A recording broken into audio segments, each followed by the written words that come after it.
अस्सलाम वालेकुम, welcome to my channel Sidra चुनिदासिन। और आज आपके लिए मैं लेकर आई हूँ करेले और चिकन की रेसिपी। बहुत ही मज़ेदार और सिंपल तरीके से करेलों को कटिंग मैंने आपके सामने जो है वो बताई है, और इसके साथ बीजों को मैं ना इस तरह से निकाल लूँगी। उसके बाद जो है ना वो करेलों को आपने नमक लगा देना है और 35-45 मिनट के लिए ना छोड़ देना है। अगर आप तो चाह रहे हैं कि क्या करेले कड़वे ना बने, कुछ लोग कहते हैं कि इसका ये बेनिफिशियल होता है, वो ना ये स्टेप फॉलो करें, लेकिन जिनको मसला है कि कड़वे नहीं खाए जाते तो इस तरह से नमक लगाएं। प्याज की कटिंग मैंने आपके लिए ऐड कर दी है। इस तरह से प्याज कटिंग करने से जो है वो प्याज जल्दी से और अच्छा बनता है। अब ये सारे इंग्रेडिएंट्स आपके सामने हैं, चिकन, टमाटर, प्याज, घी में जो है वो मैं बनाऊंगी इसको, और लहसुन अदरक का पेस्ट, करेले, मसाला जार। ठीक है, अब हम एक फ्राइंग पैन में जो है वो ऑयल ऐड कर लेंगे। ऑयल ऐड करने के बाद इसमें हम करेंगे करेलों को पहले फ्राई। करेलों को फ्राई होने के लिए कम से कम 10 मिनट तो आपके लगेंगे, तो आपने जो है इसको मीडियम फ्लेम पे जो है ना वो फ्राई कर लेना है। मज़ीद वीडियो को पूरा देखिएगा, और अगर आप चैनल पे न्यू हैं तो सब्सक्राइब कीजिएगा चैनल को और वीडियो को लाइक कीजिएगा। अच्छा जी, यहाँ पे हमने जो है वो जो भी क्रिस्प हो गए थे करेले उनको निकाल लिया है, और अब इस पॉइंट पे आके ना प्याज ऐड कर दिया है। प्याज को आपने 2 से 3 मिनट जो है ना वो फ्राई करना है, गोल्डन ब्राउन नहीं करना है, बस इसका कलर जो है ना वो हल्का सा जो है ना वो चेंज होगा। तो उसके बाद आप इसके अंदर जो है ना आप लहसुन अदरक ऐड करेंगे। लहसुन अदरक ऐड करने के बाद उसके साथ भी आप है ना कुकिंग करेंगे। लहसुन अदरक को भी आपने 3 मिनट देने हैं। 3 मिनट अच्छे से इसको भी फ्राई करने के बाद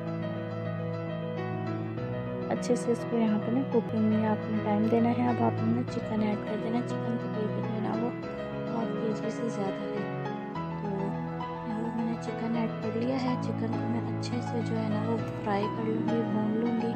लगभग 4 से 5 मिनट आपने जो है ना वो चिकन को देना है। चिकन जब आप कलर चेंज कर लेगा ना, उसके बाद हम इसके अंदर ना टमाटर वगैरह ऐड करेंगे। अभी फ़िलहाल जो है ना वो आपने ना यहाँ पे चिकन को ही प्रॉपर टाइम देना है, ताकि उसके अंदर जो है ना वो फ्लेवर आ जाए। और यहाँ पे आके हमने टमाटर ऐड करने के बाद आपने इसको 3 से 4 मिनट देने हैं। टमाटर जब आपके सॉफ्ट हो जाएंगे तो इसमें आपने ना स्पाइसेस वगैरह ऐड कर लेने हैं। यहाँ चिकन और टमाटर को हमने अच्छे से भून लेना है। कम से कम जो है वो आपको 3 से 4 मिनट देने होंगे, जिसमें आपका टमाटर जैसे ही सॉफ्ट हो जाएगा उसके अंदर आपने फिर मज़ीद जो है वो स्पाइसेस ऐड ऑन कर देना। स्पाइसेस मैं आपको बता देती हूँ, जिसमें आप 1 टीस्पून के करीब नमक ऐड कर देंगे, मसाले के साथ 1 टेबल स्पून, और हाफ़ टेबल स्पून के करीब लाल मिर्चें, और 1/4 टीस्पून जो है वो हल्दी ऐड कर देनी है। और इसको हमने ये जो है ना 1 चम्मच इसके अंदर मैंने डाला है जो आपका होता है अचार पुरुष का मसाला। किसी भी या तो होममेड इस्तेमाल कर लें या फिर आप बाज़ारी भी इस्तेमाल कर सकते हैं। मैंने इस वक्त मैग्गी का इस्तेमाल किया है। ये है चिली फ्लेक्स, ठीक है ना, कुटी हुई लाल मिर्च जिसे कहते हैं, और ये सूखा धनिया। ठीक है, सूखा धनिया भी जो है वो मैंने 1.5 टेबल स्पून के करीब ऐड किया है।